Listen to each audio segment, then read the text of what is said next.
In this video, I'm going to share 7 t-shirt fonts with you that you can use to enhance your designs and make them stand out in the search results. You can access all of the fonts in this video with a free Creative Fabrica trial, and I will have a custom link in the description where you can get access to this trial as well as additional discount if you do decide to stay with Creative Fabrica. And on this page, you can sign up with this green button, and you can also scroll down, by the way, to find out what's included with the Creative Fabrica trial and obviously their subscription if you decide to sign up. First off, we've got Masterday, which is a sort of retro vintage script font with a very nice style and a lot of glyphs as well to help you decorate your design. As you can see with the T right here, the D, this massive swoosh on the R. You don't have to use these. You can kind of go overboard with them and make your text less readable, but occasionally using these can make your design stand out for sure. This has also got an extrude option built into this font. So essentially this shadow that you see, black shadow, is something that is built into the font that you can easily recreate, which is definitely a massive bonus. As you can see, this looks amazing and could definitely work very well as a sticker or a t-shirt design. You don't want to go overboard and use it for very small words and very long sentences, because then this font would be hard to read. But I think these examples give you a good idea what sort of thing the font might be useful for. So yeah, I hope you like this one. It's definitely got a neat style and can help you stand out with your designs. Moving on to font number 2, here we've got Thick, and this is a bit of a sort of handwritten script font, a very clean style, and it has a nice addition because the dots above the eye are actual heart shapes, which makes this font quite suitable if you've got designs that you want to aim at women or maybe girls, because that definitely looks very suitable for those. Here we've got a few examples of different words, and definitely very readable even at a smaller scale, and it has a very sort of elegant feel to it. Here you can see wedding invitations, so this is definitely a good example of using this font too. I could see it working in greeting cards. Also use this in combination with other fonts. This example is amazing. You've got farmhouse at the top in big, and then underneath a script font that definitely works well in contrast with this scripty handwritten font. So definitely a nice one to try out. If you want to aim a lot of designs at women, then it's definitely worth installing. If you do mainly design for men, then maybe this font is not ideal, but for some niches this would be perfect.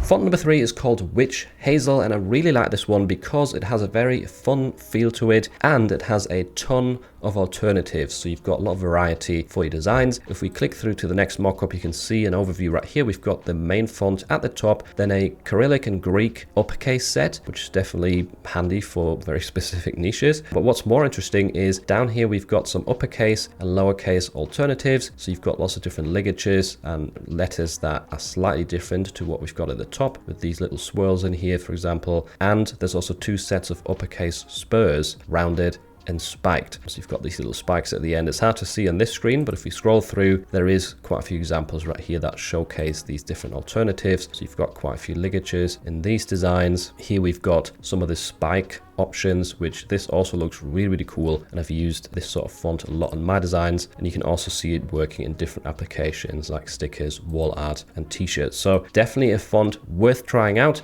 Lots of variety to it, and it has a really fun, interesting touch.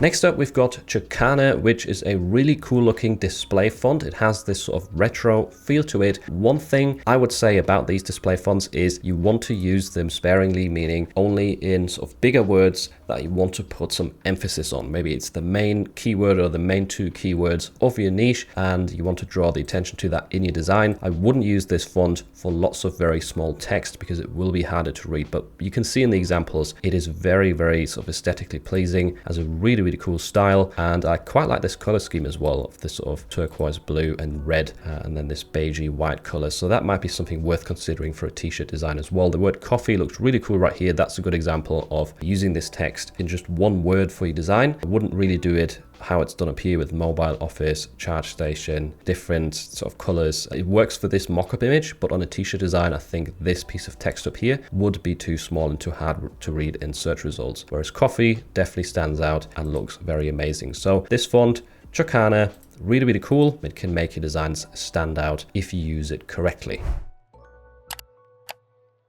Font number 5 is called Paper Cutout, a very sort of fun and cute font that, from what I've seen, can do quite well on Etsy. There's 2 versions to this font, so one with this line in the middle and one without, and there's a few examples of the different letters right here. One design example with a cake, and this one's quite cool, a very simple graphic with a speech bubble, works quite well, I suppose, too. One quick tip right here on Creative Fabrica: if you scroll down a little bit on these font pages, you can actually type in a bit of example text to try out the font. So if you wanted to say birthday girl in your design, then you can just enter this here and it will update and show you what it looks like in both of the font versions. So this is definitely really handy if you're looking for a specific word in your design and you want to test out the font before actually downloading it. Next up, we've got Kenby Groovy, and this sort of groovy t-shirt design style has been doing really well over the past 1 to 2 years for print-on-demand sellers. This is the sort of font that can help you create those shirt designs. There's 3 versions to it. You've got the clean uppercase, the lowercase option right here, and outline as well. And I do have tutorials on my channel showing you how to use these fonts to create groovy sort of retro t-shirt designs. So check those tutorials out if you want to test out this font and sort of put it into action and practice. You can see that it works quite well with lots of different graphics around the words, so that's always good to know. And it definitely has a very nice bold feel that's easy to read and very fun and quirky as well. And font number 7 is one of the cleanest texture fonts that you can get for t-shirt design. It's called the Edmund font. This has got 3 different versions to it. We've got a clean style, then rough, which sort of has a wavy edge, and the texture option at the end. Textured fonts can do really well on t-shirts, and this one is super easy to read. It's condensed, it works in many different niches. Here the examples are for logo design, but that doesn't mean you can't use it on t-shirts. And this is generally a popular font amongst other print-on-demand sellers as well. I know Ryan Hogue is quite fond of this one, and it definitely shows because a lot of people have favorited it right here on Creative Fabrica. So yeah, check out the Edmund font. It will be linked below with all of the other fonts as well. In case you didn't know, you can also use Creative Fabrica to create amazing looking shape cloud designs. And if you want to learn how to do this, make sure to check out this video next.